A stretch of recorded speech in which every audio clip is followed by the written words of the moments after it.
ओम शांति।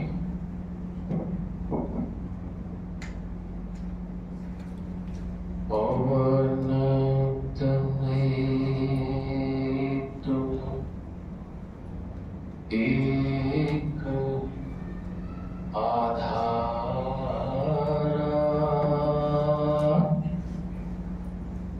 कथा कहूं मैं मति अनुसार। वक्रतुंड महाकाय सूर्यकोटि समप्रभ निर्विघ्नं कुरु मे देव शुभकार्येषु शुभ सर्वदा। गुरुर्ब्रह्मा गुरुर्विष्णु गुरुर्देवो महेश्वर गुरुर्साक्षात् परब्रह्म तस्मै श्री गुरुवे नमः। परमपिता परमेश्वर की बड़ी अनुग्रह भरी दृष्टि है और भगवान की असीम अनुकंपा। पब्लिक स्कूल के इस पावन प्रांगण में मैं आपसे थोड़ी देर विषय तो रखा है परवरिश और प्रगति, इस पर बातचीत करूंगा। बच्चों में जब भी किसी स्कूल कॉलेज यूनिवर्सिटी में जाता हूँ तो आप जैसे बच्चों से मेरा एक सवाल होता है। अगर मैं पूछूं कि आप क्या हैं, भाई ये हमको वो वाला माइक दे दीजिए, इसमें कुछ खरकर है इस माइक में, ये दे दीजिए, हम हाथ में ले लेंगे, हटा देंगे, तुमको बंद करा दीजिए,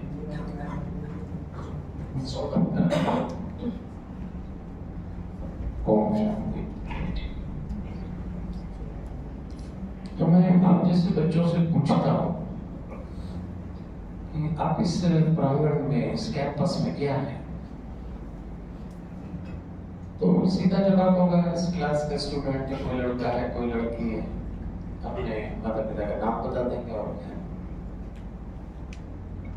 लेकिन सच तो यह है कि आप इस कैंपस में एक सपना है, सपना अपने माता पिता का, सपना अपने इस स्कूल का और सपना खुद का। आदमी को खुद भी सपना देखना चाहिए। तो मैं बहुत सारी बातें आपसे ऐसी नहीं करूंगा जिसकी जरूरत आज आपको शायद नहीं लगे, लेकिन आज से 5-10 साल बाद जब इस कैंपस से बड़े कैंपस और बड़े कैंपस से भी रियल लाइफ का चैलेंज जब आपके सामने आएगा तो कुछ बातें मेरी आपको 10 साल बाद समझ में आएंगी। तो आज मुझे ऐसे सुनना और कहीं ना कहीं अपने मेमोरी में फिट कर लेना कुछ बातें, ठीक है? तो चलिए चलते हैं। हम जब पढ़ते थे तो पढ़ाई बड़ी सीधी सादी थी। 10 महीने स्कूल लगते थे, 1-2 तो परीक्षा होती थी हमारे टाइम। अभी नवानों कितने तो सेमेस्टर होते हैं, पता नहीं क्या क्या होता। हमारे इस समय पढ़ाई बिल्कुल सीधी थी। आजकल तो फार्मूला बेस्ड एजुकेशन है। तो मैं आपको अपनी लाइफ के लिए और आपके जो पेरेंट्स यहाँ बैठे हैं उनके लिए भी एक फार्मूला देता हूँ, और उस फार्मूले का नाम है 1 2 का 5। क्या नाम है? 1 2 का 5 फार्मूला, है ना? दिमाग में रखना।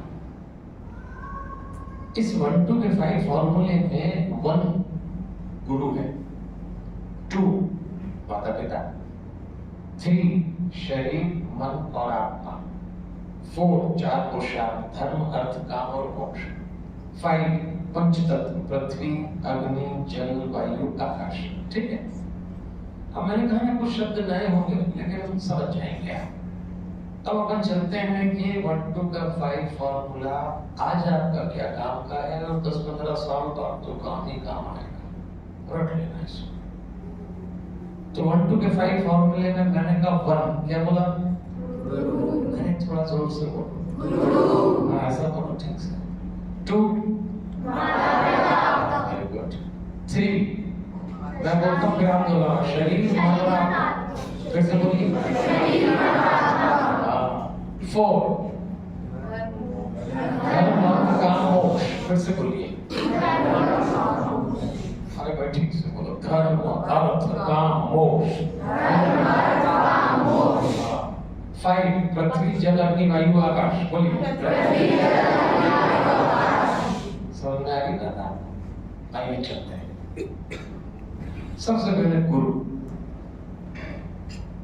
पूरी दुनिया में आप चले जाओ, शिक्षक मिलेंगे, टीचर होंगे, फैकल्टी होगी, डीन होंगे, कोच होगा,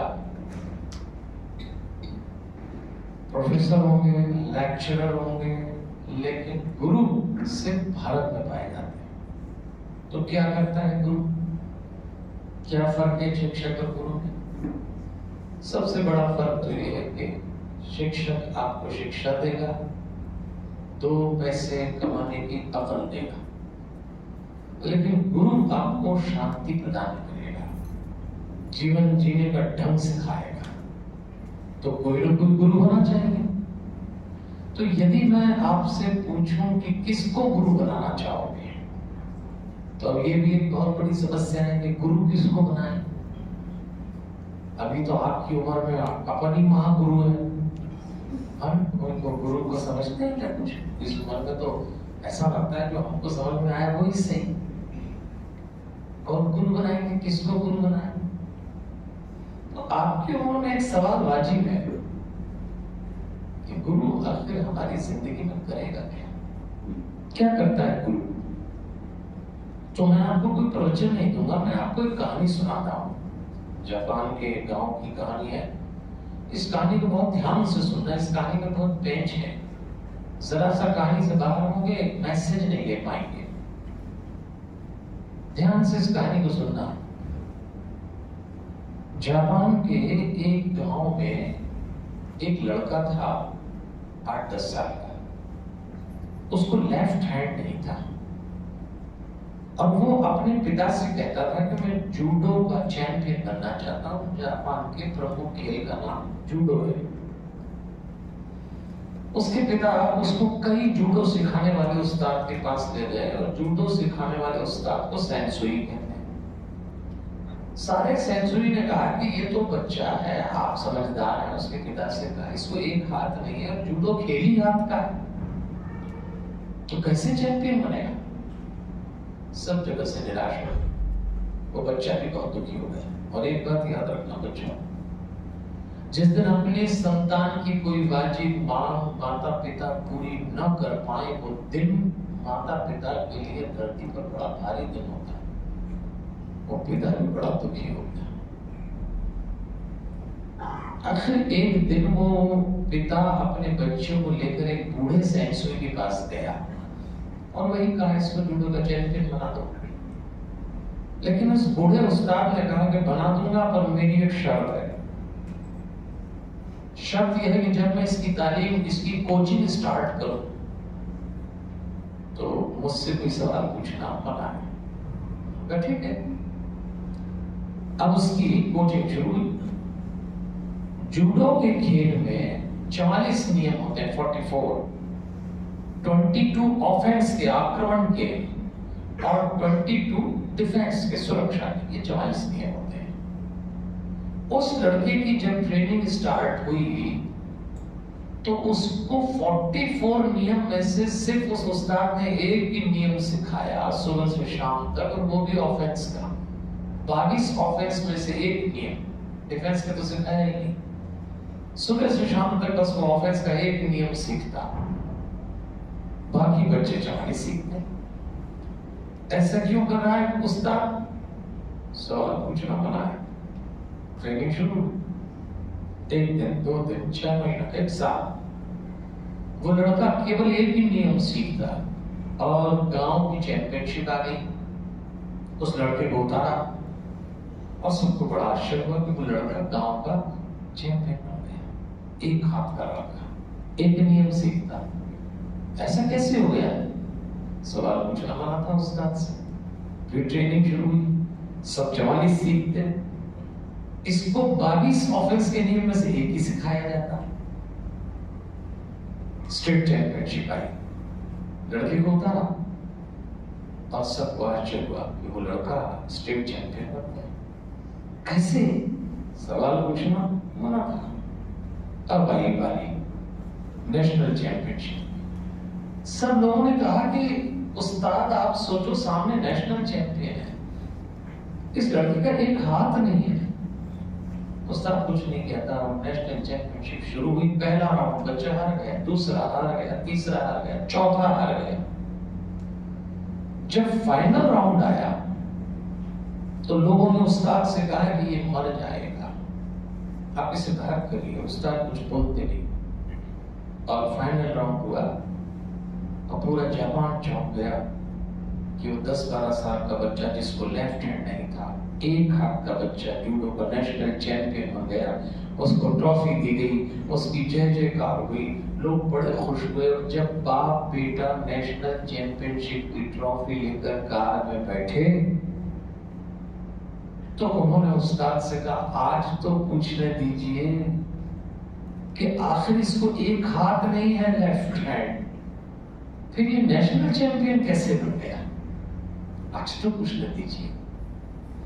और जो जवाब उस्ताद ने दिया, बच्चों उस जवाब को ध्यान से सुनना।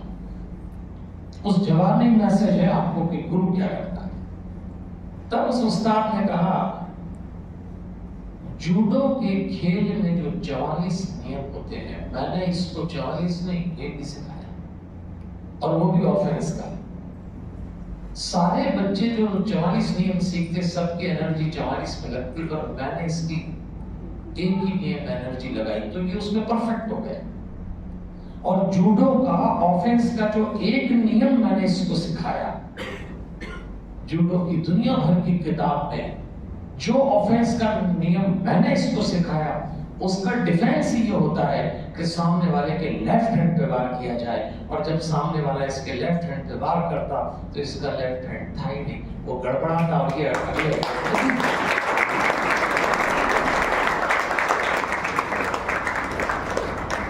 देखो भैया, एक बात समझ लो, हम आपसे 45 मिनट बात करेंगे, घबराना मत।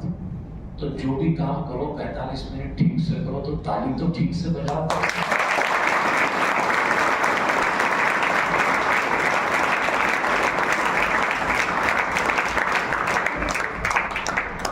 अच्छा, अभी इतनी अच्छी ताली बजी तो पहले क्यों नहीं बजी? इसलिए नहीं बजी। बैठे हैं, क्यों बैठे हैं? आगे बोले ऑफिस ऑर्डर आया था कि क्लास में नहीं बैठना, तो यहाँ बैठना, यहाँ बैठ गए। किसी को मालूम ही नहीं कि पंडित जी क्या करेंगे। अच्छा, हमारी तो सूरत ही ऐसी है कि हमको देखते ही कईयों को नींद आना चालू हो जाए कि पंडित जी कौन सी कथा सुनाएंगे।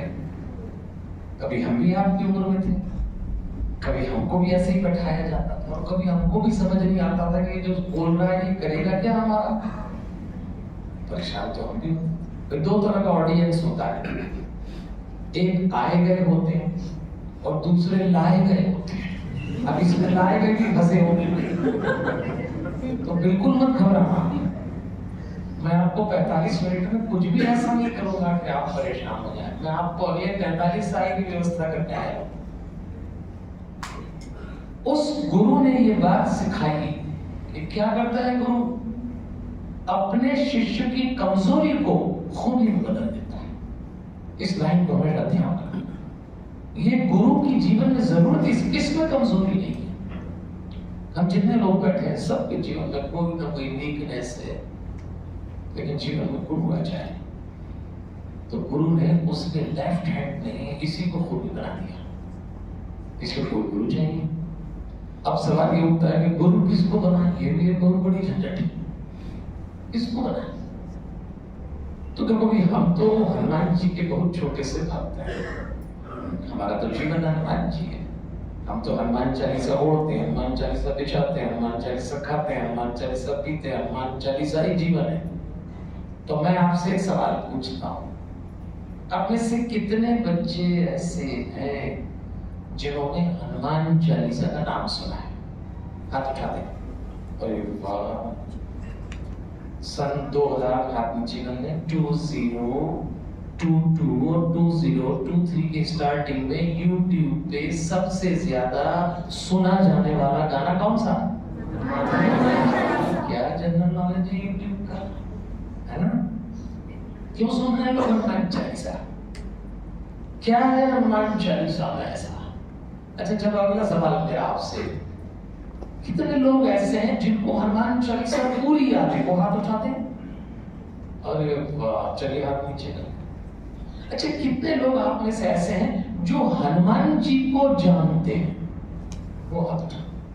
हाँ, सभी जानते हैं। अच्छा चलो एक बात बताओ, अच्छा कितने लोग ऐसे हैं जिनको हनुमान जी जानते हैं? वो हाथ उठा। अरे जो हनुमान जी को जानता है, हनुमान जी को पक्का जानते हैं, सब आप उठा दो जो जानते हो। हाँ ये बात है, अब आप नीचे कर लो। अब देखो मैं आपसे निवेदन करूंगा बेटा कि आज घर जाके सबसे पहला काम करना हनुमान चालीसा याद कर लेना। उसका जादू बताता हूं मैं आपको। हनुमान चालीसा इतनी जल्दी और इतनी आसानी से याद होती, पता नहीं क्या जादू है। केवल 7 दिन अगर अपने घर में उसका रिकॉर्ड भी सुन लोगे तो 8वें दिन अपने आप निकलने लगती। यही जादू है उसका, यही जादू है। अब सवाल ये उठता है कि हनुमान चालीसा याद क्यों करें? ये भी एक सवाल है। तो हनुमान चालीसा याद करने पे आपकी लाइफ में 3 बातें होंगी। हनुमान जी को गुरु बनाना सबसे पहली बात। सब कोई झंझट में पड़ना ही नहीं किसी को, सीधा हनुमान जी को गुरु बनाना है। हनुमान जी को गुरु कैसे बनाएंगे? हनुमान चालीसा याद करके। अब हनुमान चालीसा अगर आप याद करते हैं तो उसमें नाम तो चालीसा है, चालीसा का मतलब 40 होता है, लेकिन एक्चुअली उसमें 42 स्टार्ट में, एक अंत में, कुल मिला के 43 कपलेट्स हैं हनुमान चालीसा।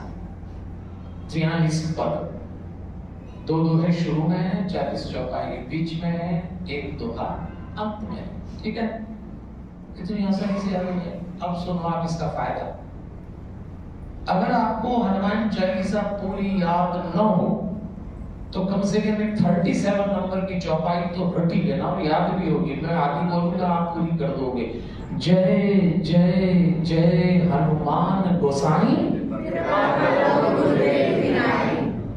कितना आसान। पूरी याद ना हो तो यही रट लेना।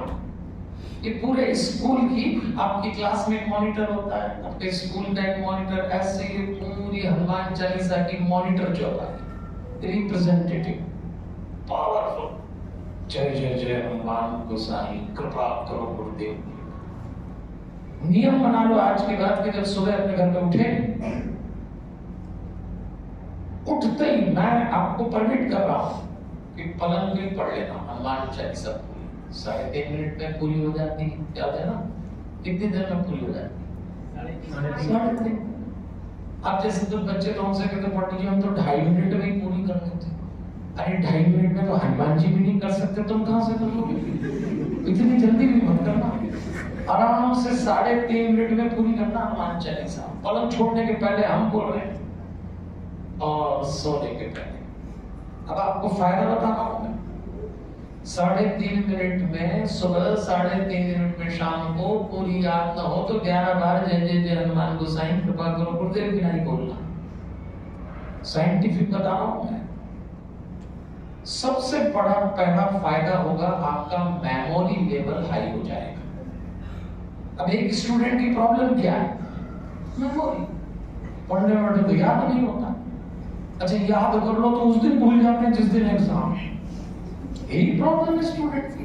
लो हम लिख के दे रहे हैं आपको, हनुमान चालीसा बोलो सुबह शाम, और फिर जो एक बार पढ़ोगे मेमोरी लेवल हाई, याद रह जाए। मैं कोई झूठी बात नहीं बोल रहा, हमने अपनी जिंदगी में हनुमान चालीसा पढ़ के इतनी बातें याद कर ली और फिर नहीं भूले। आप भी नहीं भूलेंगे। पहली बार मेमोरी लेवल हाई हो जाएगा।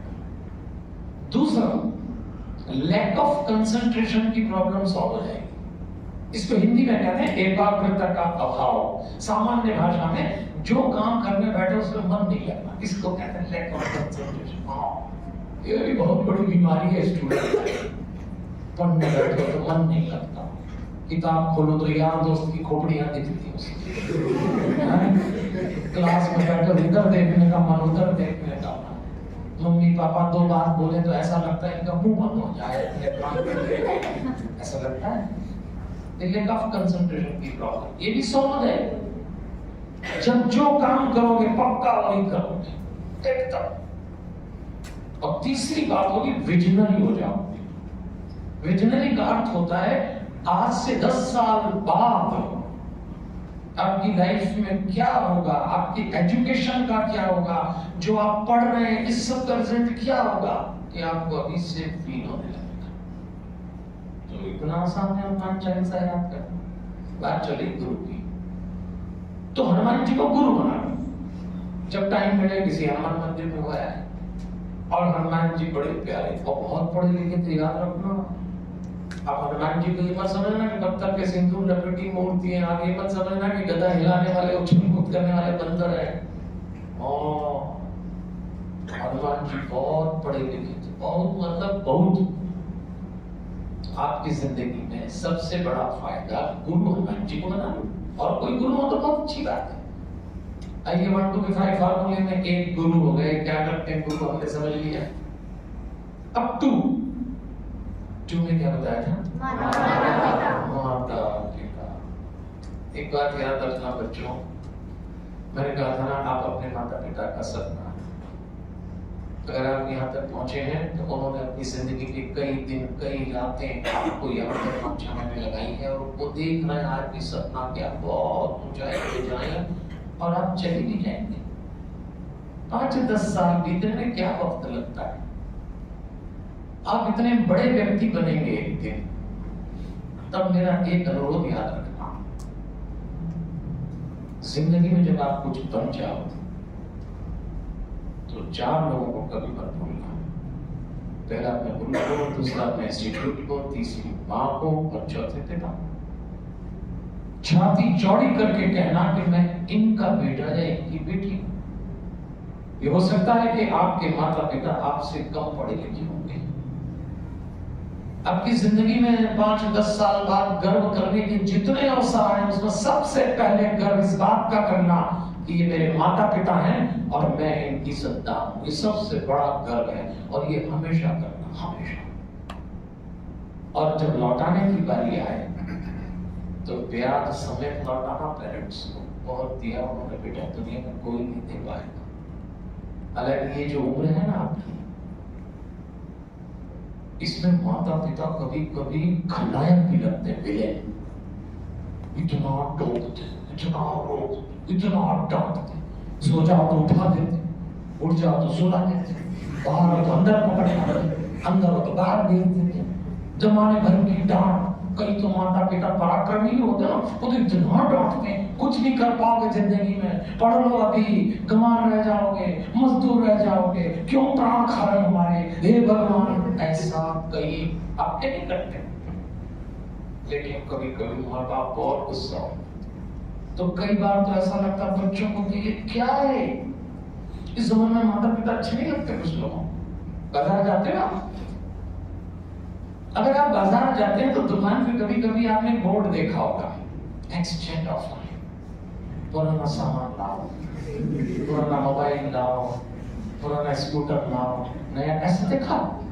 भगवान कभी स्कीम लगा दे कि पुराने मम्मी पापा का आप नहीं ले जाओ तो कई लाइन में लग जाओ, हमारे बदलो, हमारे बदलो। नहीं ठीक है, ऐसा ठीक है, ऐसा ठीक नहीं है। वो क्यों रोकते हैं आपको? वो क्यों रोकते हैं? कभी विचार करना, वो क्यों डांटते हैं? आगे के लिए उनको कुछ नहीं मिला। आपकी जिंदगी बन जाए, आपका करियर बन जाए, जो सपना उन्होंने आपके लिए देखा है, जो आपने देखा, वो पूरा हो।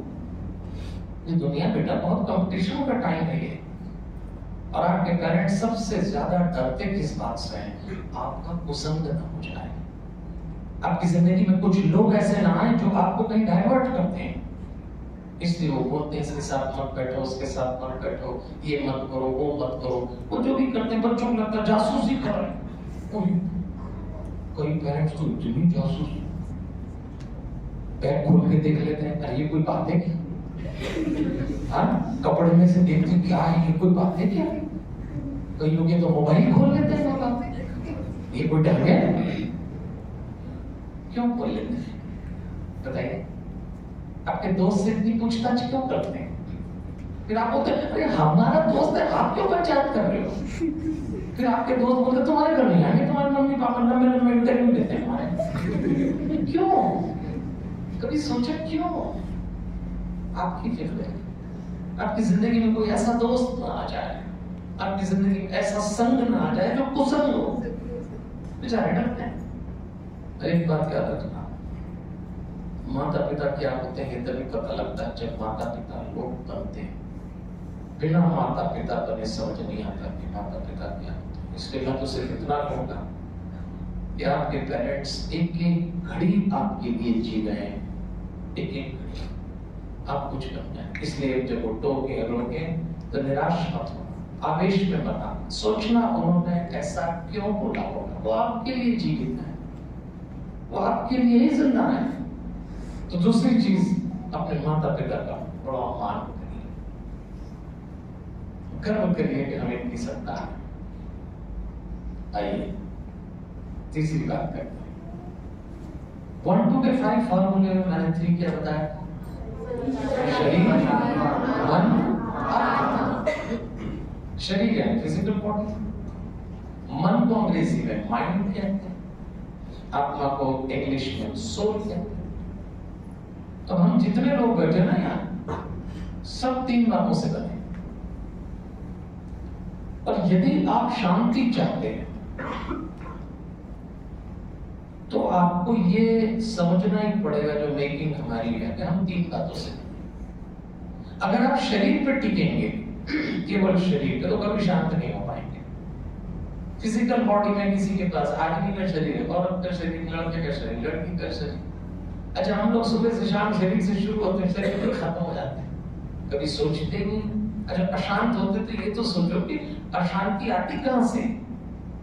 कहां से आती है? अशांति शरीर में नहीं आती, अशांति मन में, माइंड जिसको कहते हैं। और माइंड को अच्छे काम अच्छे नहीं करते।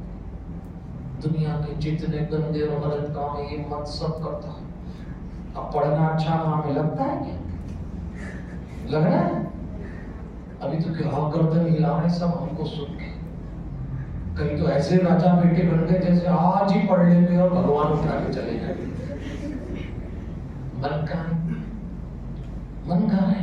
ही नहीं यार, भागे भागे जा रहा है। जैसे हमने आपके मम्मी पापा की बात की तो मन निकल लिया उनके साथ, यहीं बैठे दिख रहे हैं। यहाँ जितने मम्मी पापा बैठे हैं इनका भी निकल लिया। मन का तो सब एक जैसा ही होता है, मन का कोई अलग नहीं होता। अच्छे काम अच्छे नहीं करते। इस मन को कंट्रोल करे बिना आप अपना करियर नहीं बना पाएंगे। तो मन को कैसे कंट्रोल करें? समझाने से तो नहीं समझता, और उछाले मारता समझाओ। हाँ बताओ, अच्छा आपको अच्छे काम करने देता है मन? रात को आप सोचते हो सुबह जल्दी उठेंगे, पक्का जल्दी उठे। अच्छा, ये कम वक्त नींद सुबह ही उठी आती। कईयों को तो सुबह ही आती, जब उठना होता तभी आती ना। वो क्या प्यारी आती। अरे भगवान की तकिए पे आके बैठ जाए और बोले उठो भैया मैं भगवान आ गया, तो कईयों को तो ऐसी नींद आती है कि भगवान से भी कहेंगे प्रभु 8:30 बजे ही प्रकट होना, अभी टाइम ये तो मजबूरी है, स्कूल आना पड़ता है तो जल्दी उठना पड़ता है। ऐसा लगता है जैसे आज पूरे उठ गए। जिस दिन मौका मिलता है क्या तानते हैं चादर को, कौन आपको मना करता है उठने के लिए? आप देखना कोई है आपके भीतर, वो मन है। आप सोचते सुबह जल्दी उठेंगे, सुबह जल्दी उठेंगे। आप में से जिनके पास मोबाइल होगा उसमें अलार्म भर देते हो। आपके जो मम्मी पापा होंगे ना, इनके पास 2-2 मोबाइल होंगे, जो 2-2 में भर देते हो। नींद के मामले में ना कोई मम्मी ना पापा ना बच्चा, सब पे समान रूप से कृपा करती है सब। और जैसे ही सुबह अलार्म बजा तो कौन है जो आपके भीतर से एक हाथ निकालता है? और बेताल सलाम करता कौन है? न सिर्फ बंद करता बल्कि आपको समझाता पड़े रहो क्या क्या करोगे उठ के, जो उठ गए उन्होंने क्या कर लिया, इतने प्रेम से समझाता अभी करो सब पड़े। ये कौन है जो आपको नहीं करने देता? इस पे कंट्रोल करो। ये तो बात मैं आपके मम्मी पापा से भी कहूँ, उनको भी बहुत मीठी नींद आती सुन, उनको भी आती। हमारे पहचान का एक बच्चा था तो हमने कहा कि तुम जल्दी नहीं उठते, बोले क्या करूं, मेरी नींद नहीं खुलती। तो मैंने कहा तुम्हारे मम्मी पापा से कहा करो। बोले मैं एक दिन मम्मी से कहने गई कि मुझे जल्दी उठाना, तो मम्मी ने कहा तू भी सो जा। सब सो रहे। तो मन के मामले में क्या मम्मी क्या पापा क्या बच्चे सबको उठाता है, इसलिए आपको मन पे तो कंट्रोल करना पड़ेगा। तो क्या करेंगे? अब चलिए शरीर मन आत्मा की 1 to 5 फॉर्मूले में 3 की बात कर रहा हूं। बेटा देखो, आत्मा दिखती नहीं है, आत्मा फील होती है। आप बच्चे हैं, आपको लगता है आत्मा क्या होती है, शरीर तो दिखता है, आत्मा कहाँ होती है, आत्मा कहाँ होती है? आत्मा केवल फीलिंग की लेवल पे होती है। आप सब कभी विचार करना, बहुत दिन बाद आप अपनी मम्मी को हक करें, अपने पापा से लिपट जाएं, आप अपने भाई से, अपने दोस्त से, तो आपको जो फीलिंग होती है वो आत्मा है। बहुत अच्छा लगता है अपनी मदर से, अपने फादर के साथ बैठना, लिपटना उनसे, इतना अच्छा लगता है, वो आत्मा है। तो आत्मा पे जाएंगे तो शांति मिलेगी। अब मैं बहुत संक्षेप में बता रहा हूं कि अपनी फिजिकल बॉडी से माइंड को क्रॉस करके सोल तक जाने का जो ढंग है, उस ढंग का नाम है मेडिटेशन। मेडिटेशन सुना है? ध्यान सुना है? ध्यान हिंदी में ध्यान, अंग्रेजी में मेडिटेशन सुना है आप लोगों ने? किया भी होगा। कोविड में तो सब PhD हो गए थे, क्या मेडिटेशन किया लोगों ने कोविड में। मेडिटेशन में लोग बोलते हैं कमर सीधी करो, लोग कर लेते हैं। फिर मेडिटेशन में बोलते हैं आंख बंद करो, आंख बंद कर लेते हैं। फिर बोलते हैं गहरी सांस लो, तो 2 ही काम होते हैं उसके बाद, या तो नींद आ जाती है और नहीं तो कमबख्त सारे लोग खोपड़ी में उसी दिन घुस जाते हैं जो कभी नहीं घुसे। तो थोड़ी देर बाद लोग सोचते हैं आंख बंद करके इतना उपद्रव अंदर हो रहा है तो खोल लो, फिर मेडिटेशन नहीं होता। और ये बात तय है कि बिना मेडिटेशन के शांत नहीं हो सकता। और अगर आप अशांत हैं, एंजाइटी में, प्रेशर में, टेंशन में, तो डिप्रेशन आना ही है। आजकल तो स्टूडेंट्स को बड़ी जल्दी डिप्रेशन आ जाता है। डिप्रेशन तो समझते हो? डिप्रेशन का मतलब मुझे अच्छा नहीं लग रहा, मन नहीं हो रहा, डर लग रहा है, एग्जाम देने गए तो परेशानी, क्या होगा क्या होगा। इसको कहते हैं फ्यूचर को लेके अज्ञात भय, अनसीन फियरनेस, क्या होगा, ये सब डिप्रेशन है। और डिप्रेशन कहां से आता है? मन से। और मन को कंट्रोल करने का मेडिटेशन। तो 2 टाइम मेडिटेशन जरूर करें। आजकल तो क्या मम्मी पापा, क्या बच्चे, जिसको देखो उसको डिप्रेशन चिपक जाते हैं। बड़ी फैशनेबल बीमारी है। घर घर में घुस गई, 4-5 भाई साहब लोग इकट्ठे हो जाए तो डिप्रेशन की ऐसी बात करते हैं। 2-3 दिन पहले डिप्रेशन में था। अच्छा, माताओं बहनों को तो इतना शौक है डिप्रेशन की बात करने का कि 3-4 दिन पहले डिप्रेशन में गई थी, कल ही निकल के आई, खुद ही चले गए, खुद ही निकल आए। अरे कोई ठीक है क्या? जिसको हनुमान चालीसा याद हो, मैं तो कहता हूँ जिसको केवल एक चौपाई की याद हो, जय जय जय हनुमान गोसाई कृपा करो, उसको कभी डिप्रेशन नहीं हो सकता। पढ़ने का ढंग होना चाहिए। तो मैं आपसे निवेदन करूंगा कि जब सुबह आप उठा करें, देखो खुद से उठने वाले लोग तो खत्म हो गए, पूरा खानदान लगता कईयों को हिलाने में।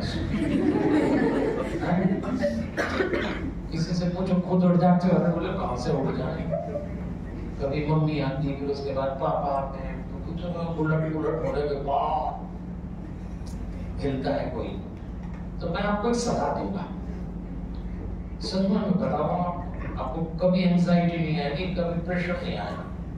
जब भी सुबह उठना हो, अच्छी बात तो यह है कि सूर्य सनराइज के साथ उठना, लेकिन जब भी उठना और कोई भी आपको उठाए, हड़बड़ में कभी नहीं पलंग छोड़ना, लेफ्ट करवट मोड़ना, इसको याद रखो। पहली स्टेप लेफ्ट करवट। सबसे पहले अपनी बॉडी को लेफ्ट करवट ले लेना। हम लोग क्या होता है, जैसे लेटे होते हैं वैसे ही बैठ जाते हैं, हम लोगों की आदत होती है, ऐसा कभी ना करिएगा। सबसे पहले अपनी फिजिकल बॉडी को लेफ्ट करवट बदल दें। अब आप लेफ्ट करवट हो गए, फिर लेफ्ट करवट से भी अचानक नहीं उठना है। आइएगा,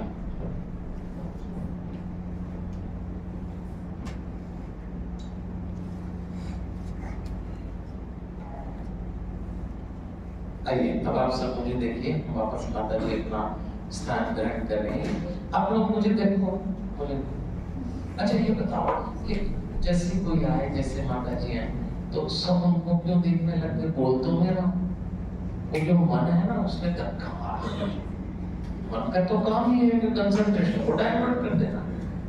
ये आपकी परीक्षा थी कि आप कितने स्ट्रॉन्ग हैं, कितने कंसंट्रेट हैं। आपकी कंसंट्रेशन किधर तक, किधर सब इधर थे। अब उनको आगे स्थान बैठाते कि दादा दादी बैठ गए, अब अपन आगे की बातचीत करें। तो बच्चों, सुबह कभी भी पीठ के बल तो उठना, अपनी बॉडी को लेफ्ट करवट लेना, थोड़ी सी 1-2 सेकंड रुकना, तो आपका ब्लड सर्कुलेशन आपके हार्ट में चला जाएगा। उसके बाद सपोर्ट लेके उठिएगा। अब क्या करेंगे? तो सबसे पहले सभी लोग पलंग पे सोते हैं आजकल, तो पैर नीचे रखेंगे, तब भी सीधे खड़े नहीं होना। जैसे कुर्सी पे बैठे हैं ऐसे पैर को पलंग से नीचे रखना। और ये जो धरती है ना, इसमें ग्रेविटेशनल फोर्स होता है, इसके अगेंस्ट सांस लेना और ऐसा फील करना कि आपकी सांस ऊपर आई। ग्रेविटेशनल फोर्स के अगेंस्ट सांस लोगे तो पृथ्वी का पावर सुबह से ही बॉडी में आ जाएगा। देखो वो कितना पावर है, खींचती है हर चीज। आप कोई चीज उछालो, पृथ्वी नीचे खींचती, आप उसको बस सांस भर लेना, आपको 7 दिन में रिजल्ट मिलेगा। उठते ही आप फ्रेश, और उसके बाद पलंग से अपने बाथरूम चल जाते हैं, तो वो 2, 3, 4, 10 कदम होंगे ना, कितने होंगे, जितना जिसका होगा बाथरूम। तो कभी भी पहली बार जब चलो तो भगवान का नाम लिए बिना मत चलना, बस इतना तो कर सकते हो। जैसे ही कदम उठाया, जो नाम लेना हो, सीता राम राधे, जो आपका मजहब हो, जो आपका, लेकिन नाम लेके चलना। अगर पहली बार सुबह स्पाइनल कॉर्ड स्ट्रेट हुई है 7 घंटे के बाद, और अगर आप नाम लेके चल दिए, तो दिन भर वो नाम आपको बहुत सपोर्ट करेगा। आप करके देखो, चलते तो होंगे पलंग से बाथरूम तक जाते हैं, आहा क्या शोभा यात्रा रहती है वो दिन। आप कभी वीडियो कराना तो भूत भूतने की देखने की जरूरत ही नहीं पड़ेगी। ऐसे चलते कुछ लोग कह रहे भगवान काय को मनुष्य बनाया, कहीं तो सुबह मंत्र पढ़ते हैं, सुबह किसने बनाई, सुबह किसने, कहीं तो पूछते हैं अपने ही लोगों से ये स्कूल किसने बनाया जाता। ये सब इसीलिए होता है कि आपकी पूरी जो स्टाइल है, जो स्टार्टिंग है, 1 to 5 फॉर्मूले में, अब 4 पे आते। मैंने आपसे कहा था धर्म, अर्थ, काम और मोक्ष।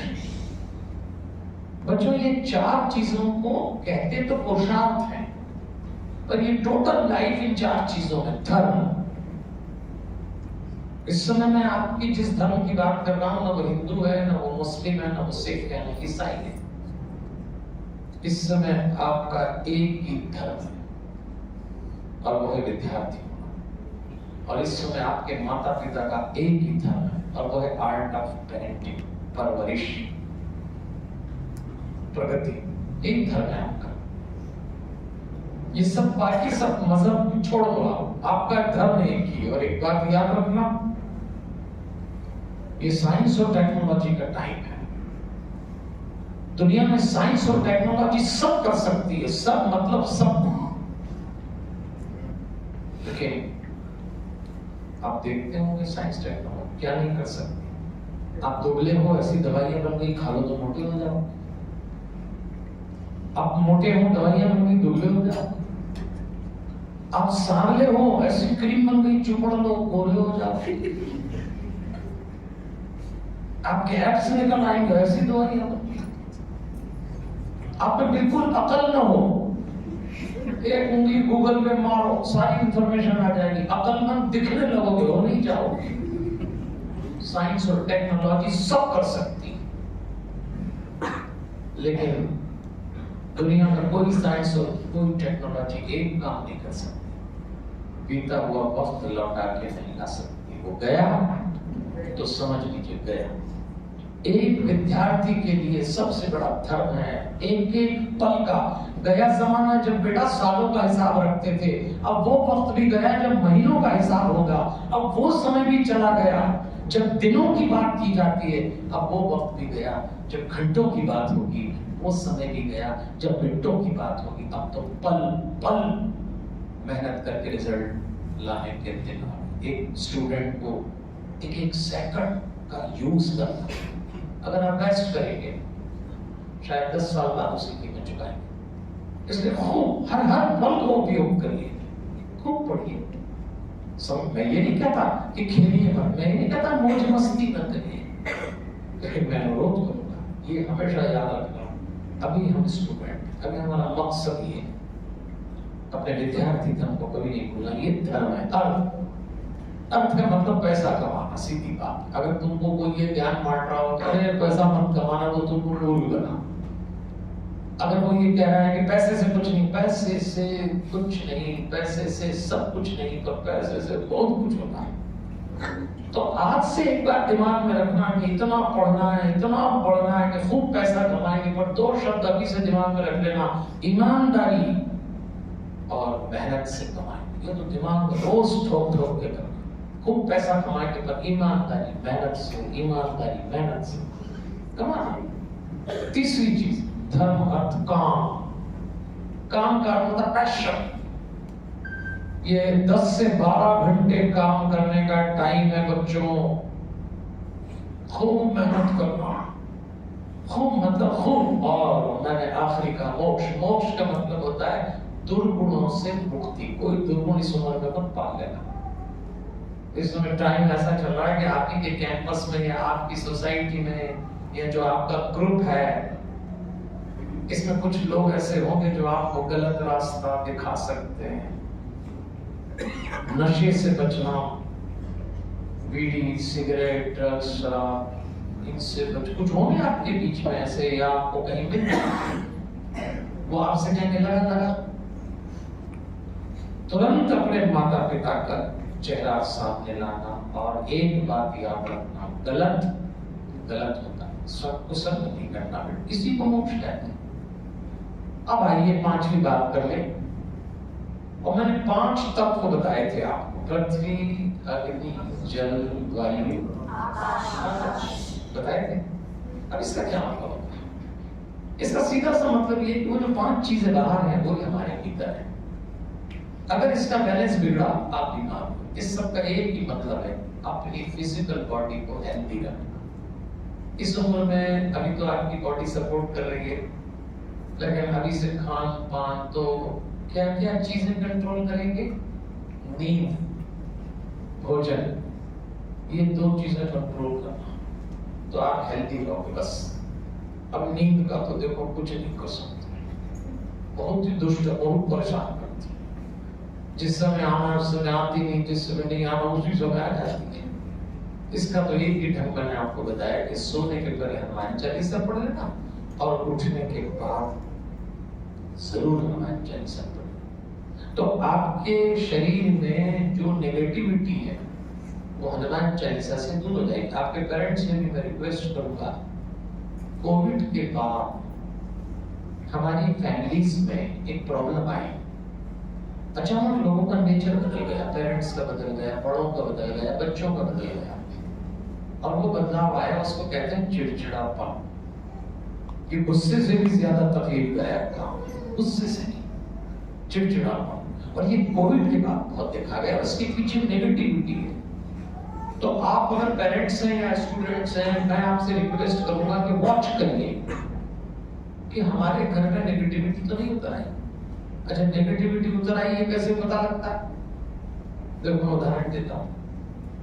8-10 घंटे काम करके कोई घर में आए और जो घर में मेंबर है वो दरवाजा खोल के उसको देखिए जो आया है और उससे पूछे क्या बात है, आज बड़े थके लग रहे हो, तो सीधा सा जवाब क्या होगा? हाँ। लेकिन अगर आपके भीतर चिड़चिड़ापन उतर गया है और घर के किसी मेंबर ने पूछा क्या बात है, आप बड़े थके लग रहे हो, तो जवाब क्या आएगा? और क्या मजे मार के आ रहे हैं? उल्टी उल्टी बात करते, दिमाग खराब करते, दूर करो। अच्छा वो जो घर में बैठा है वो भी भरा ही बैठा, तो हमें भी तुम्हारा मुंह नहीं देखना, तो हमें भी नहीं देखना, अच्छा दूर हटो, अब चलिए अंताक्षरी। ये चिड़चिड़ा पता नहीं लगता कब आ गया। ये अगर आपके भीतर आ रहा है तो इसको पॉजिटिविटी में कन्वर्ट करने के लिए मंत्र उपयोगी है और हनुमान चालीसा मंत्र। इतने पॉजिटिव हो जाएंगे आप। शेर व शायरी तो सुनी होगी ना, तो वो हम आपको एक मंत्र सुनाते हैं। पॉजिटिविटी क्या होती है? पॉजिटिविटी एक लाइफ की अप्रोच है, एक टेक्निक है। क्या होती है पॉजिटिविटी? इन लोगों ने फेंके थे जो पत्थर हम पर, सुनना ध्यान से, लोगों ने फेंके थे जो पत्थर हम पर, हमने उन्हें जोड़कर घर बना दिया। ये पॉजिटिविटी कहलाती है। हम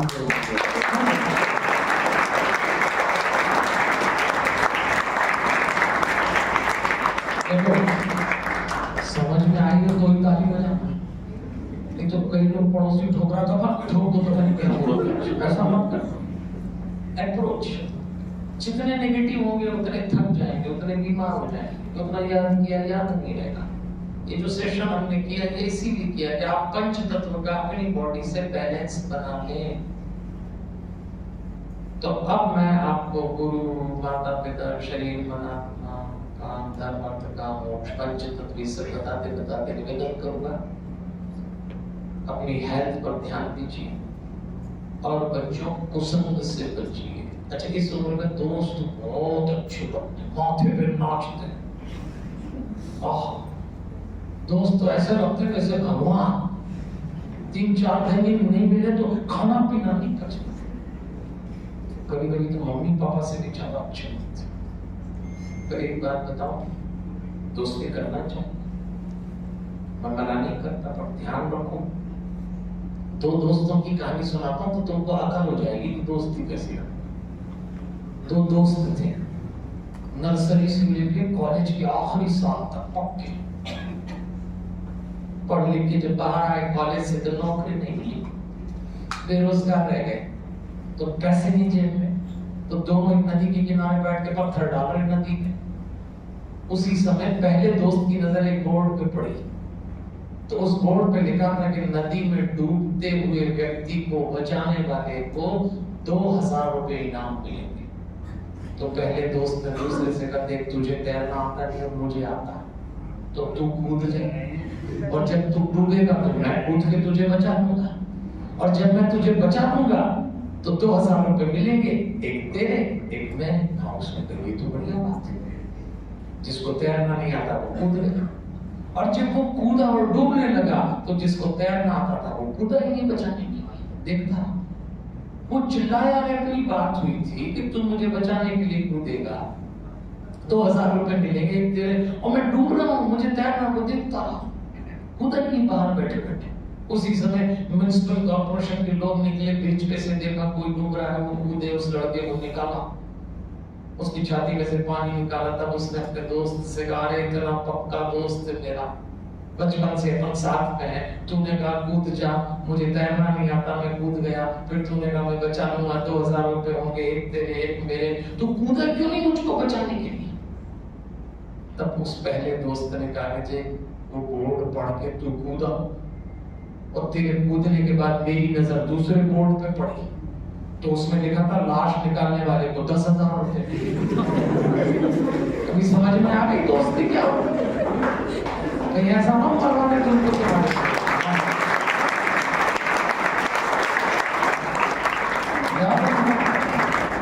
दोस्ती उनसे करना जो संग दें, दोस्ती उनसे मत करना जो कुसंग दें। आपके माता पिता भी सीधे चिंतित हैं। तो बच्चों मैंने आपसे कहा कि अपनी हेल्थ को भी बचा के रखना, कुशन से बचना है, बचना। तो बाकी पढ़ाने लिखाने वाले तो ये सब है, अच्छा पढ़ा देंगे, अच्छा करियर बना, लेकिन ये दो चीजें तो आप ही को करना है, इसमें ये भी कुछ नहीं कर पाते।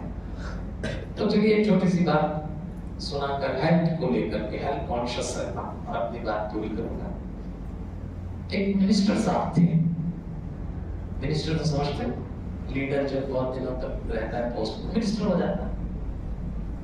लंबे समय मिनिस्टर रहे तो खा पी के मोटे हो गए, और इतने मोटे हो गए, इतने मोटे हो गए कि एक मिनिस्टर में 5 मिनिस्टर समा जाए। एक बार मोटे होते बीमार हो गए, उनको डॉक्टर के पास ले गए। डॉक्टर ने कहा सारी प्रॉब्लम वेट और फेट की, अगर वेट फेट रिड्यूस नहीं किया तो मरे। और एक मिनिस्टर साहब ने कहा मरना नहीं चाहता, तो फिर वेट फेट कम करो, कैसे करें? तो डॉक्टर ने कहा मिनिस्टर साहब मॉर्निंग वॉक पे जाया करो। अब मिनिस्टर साहब ने मॉर्निंग ही नहीं देखी, 9 बजे उठते थे। उन्होंने जाके अपने बंगले में चपरासी रखा, उससे कहा तेरी ड्यूटी है कि मुझे सुबह 5 बजे उठाना, मुझे घूमने जाना। अगले दिन उनकी नींद खुली तो 9 बजे। बड़ी गुस्साई चपरासी को बुलाया कि जब तेरी ड्यूटी ये थी, तुझे नौकरी इस बात की थी कि मुझे सुबह उठाना, मुझे 5 बजे घूमने जाना, उठाया क्यों नहीं? तेरी नौकरी लेने और डांटा। तो उस चपरासी ने कहा हुजूर मैंने आपको उठाया था। अरे झूठ बोलता, घूमने जाना था। तो उसने कहा हुजूर आप घूम के भी आ गए। अब तो मिनिस्टर साहब को बड़ी गुस्सा आई, तो आप झूठ बोल रहे, कहाँ घूम के आ गए? तो उस चपरासी ने कहा हुजूर मैंने आपको उठाया तो आप इस करवट से मुड़े और उस करवट लेट गए, तो मुझे लगा बड़ा आदमी इससे ज्यादा क्या घूमता होगा, तो घूम गया। आपको ऐसा बड़ा आदमी बनना है, आपको ऐसा बड़ा आदमी। आप जिस बात के लिए इस इंस्टीट्यूट में आए हैं, इस स्कूल में आए हैं, वो एक सपना पूरा करने हैं। मैं आदरणीय गुप्ता जी, दंपति, बाबूजी, माताजी, कंचन साहब, आप सबका बड़ा आभार व्यक्त करता हूँ। हमारा कोई बहुत पुराना परिचय नहीं। अभी गुप्ता साहब जब उज्जैन आए, हमने हमारी कथा में यजमान थे वो, और उनका प्रेम है कि मैं आज आपसे बात कर रहा हूँ। मैं जब भी बच्चों से बात करता हूँ मुझे बड़ी उम्मीद जागती है कि देश, ये परिवार, ये समाज आपकी ओर देख रहा है। आप जिसने खूब बड़े व्यक्ति होंगे, सबसे ज्यादा गौरव आपके माता पिता को होगा, आपके पढ़ाने लिखाने वालों को होगा, आपके इंस्टीट्यूट को होगा। तो मैं हनुमान जी का छोटा सा भक्त हूँ, हनुमान जी से प्रार्थना करता हूँ आपके जीवन में यश, मंगल, कीर्ति हो। जो पेरेंट्स आपके यहाँ नहीं आ पाए हैं उनको भी आप मेरी ओर से जरूर देखिएगा। एक पंडित जी हमारे स्कूल में आए थे, उन्होंने कहा था आप भी सुबह उठ के हनुमान चालीसा पढ़ें, आप भी रात को सोने के पहले हनुमान चालीसा पढ़ें। और जरूर कहना कि पापा जी कह रहे थे, मम्मी कह रही थी, जो भी कह रही थी वो पंडित जी ने कहा आप हमारे हित के लिए कह रहे हैं। और एक रिक्वेस्ट पंडित जी ने आपके मम्मी पापा से की है कि सोने के 15 मिनट पहले मोबाइल छोड़ देना, उठने के 15 मिनट बाद तक मोबाइल टच न करे आपकी फैमिली में कोई, तब आपके फैमिली में पॉजिटिविटी उतरेगी। हनुमान जी महाराज से प्रार्थना करता हूँ मेरे जीवन में जो जो भी सुख आए हैं वो सब आपके जीवन में आए, और मेरे जीवन में जो जो भी दुख आए हैं वो एक भी आपके जीवन में ना आए। हमारे हनुमान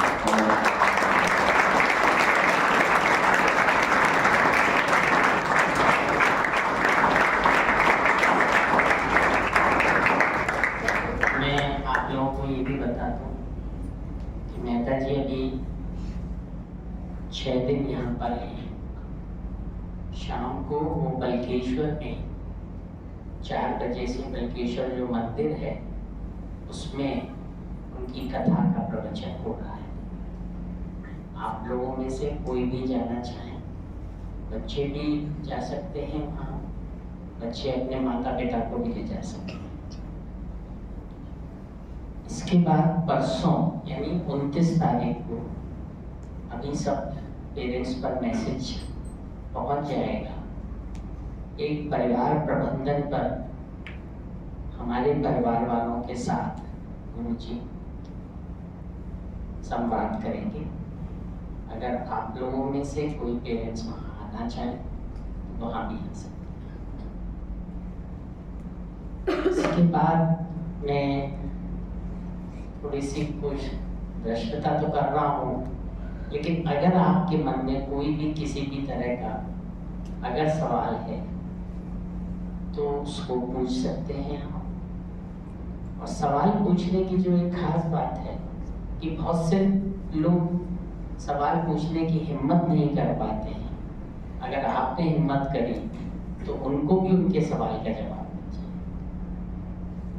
तो मैं चाहूँगा कोई भी पेरेंट, कोई भी बच्चे, अगर किसी भी तरह की उनके मन में भ्रांति है या कुछ ऐसा लगता है तो वो गुरुजी से इस पर सलाह ले सकते हैं।